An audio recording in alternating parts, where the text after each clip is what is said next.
Good morning, guys, and welcome to Shurley English Chapter 9, Lesson 3, Quotation, Quotation Marks, and Explanatory Words. Now, these might look like big words to you, but you already know what they are. You just might not know what they're called. So we're going to go over this really quickly. If you look in your lesson or in your Shurley English book, Chapter 9, Lesson 3, you'll see a reference 125.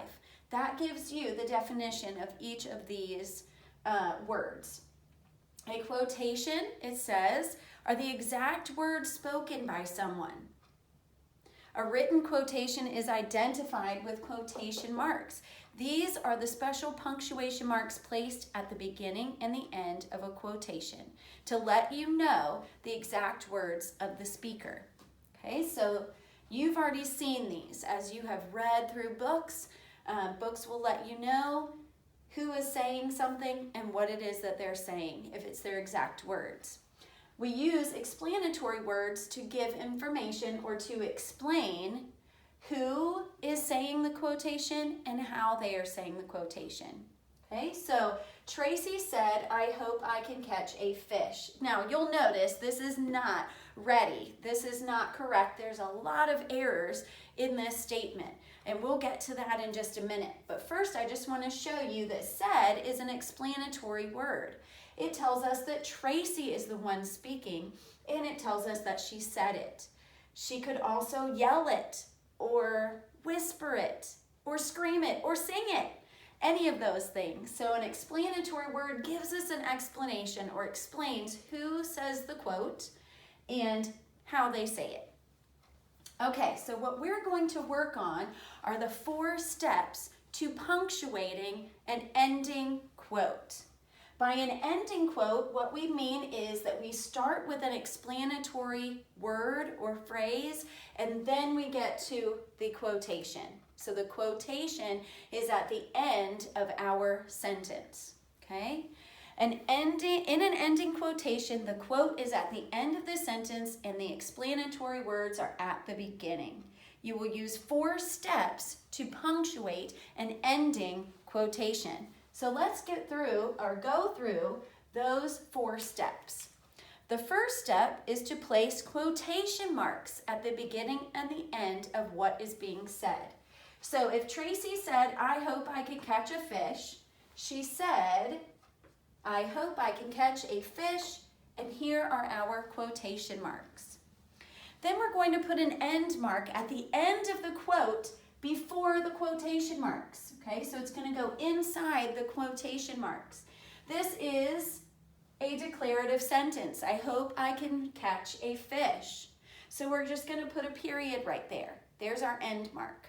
And we're going to put a comma after the explanatory words. So remember that said is an explanatory word. It's explaining who said, I hope I can catch a fish, and how they said it.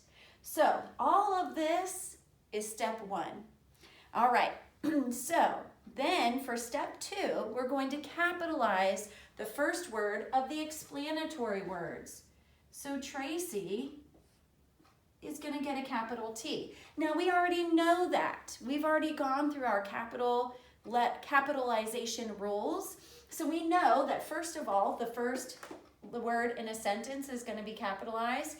We also know that people's names, if it's a person's name, it gets capitalized. So we already know that. All right, but we are going to capitalize the first word of the explanatory words, the first word of the quote. So here's our quote, okay? I hope I can catch a fish. Now, even if this wasn't I, because one of our capitalization rules is that the word I is always capitalized. Even if it wasn't the word I, we would still capitalize it because it's the beginning word of our quote. And then any other proper nouns or pronouns. So we have I, that's another pronoun. Tracy said, I hope I can catch a fish. We don't have any proper nouns in here.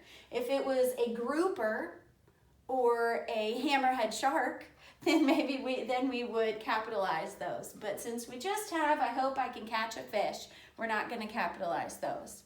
Okay, so that's our step 2 is capitalization.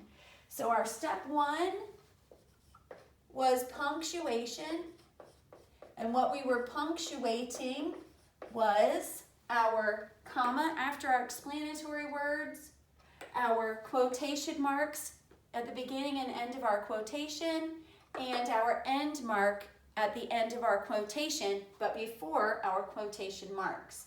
So number 1 is punctuation. Number 2 is capitalization. Okay? So we're going to capitalize the first word of our explanatory words, the first word in our quotation, and any other nouns and pronouns, proper nouns or pronouns in the sentence, proper pronouns, if it's I. The pronoun I are proper nouns. There we go. Okay, now we have step 3 is punctuate again. So we've punctuated our quotation, but we also need to make sure that there is no other punctuations that are missing. If this had said Mrs. Cox said, then we would have to have a punctuation after Mrs., right? So Mrs. Cox. So we would have that punctuation. But because we don't, because it's Tracy, and maybe it's not Tracy Cox, then we don't have to worry about any other punctuations. I don't see any punctuations. There are no apostrophes needed or anything like that, so I think we can move on. And then step 4 is checking the pattern. The pattern of our quote. And it says this, you need to check the pattern of an ending quote. So you're going to make sure that it starts with a capital letter. You're going to make sure that the beginning quote has quotation marks, that it also has an end mark, that the comma is there, and that the right things are capitalized. So basically you're checking your work. Not too hard, right? Punctuation, capitalization, punctuation, and pattern. All right, so this is how we correct or punctuate an ending quote. Now we're going to get to some guided practice. This was our first one. Let's do one more. Okay, so we have Tracy asked,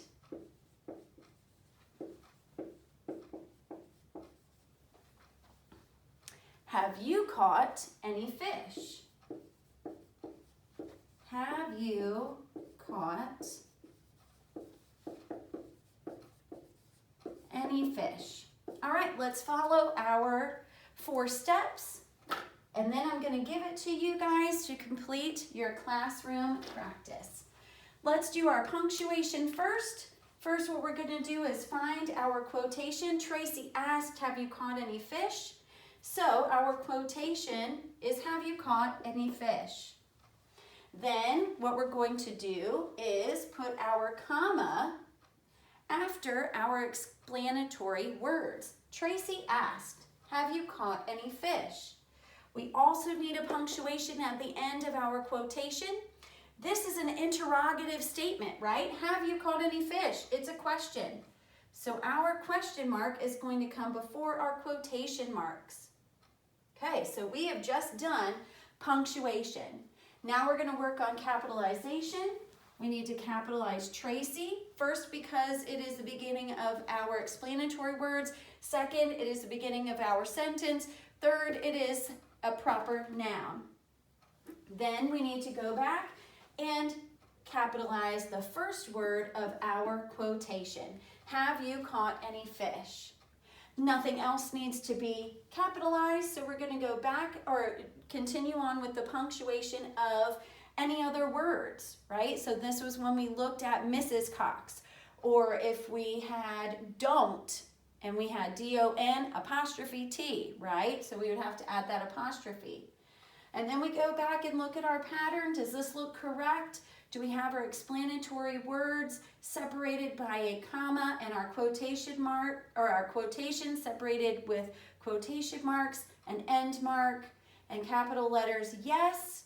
We are all set. We have checked our pattern and everything is correct. All right, guys, get on with your classroom practice and let me know if you have any questions. I'll see you guys soon.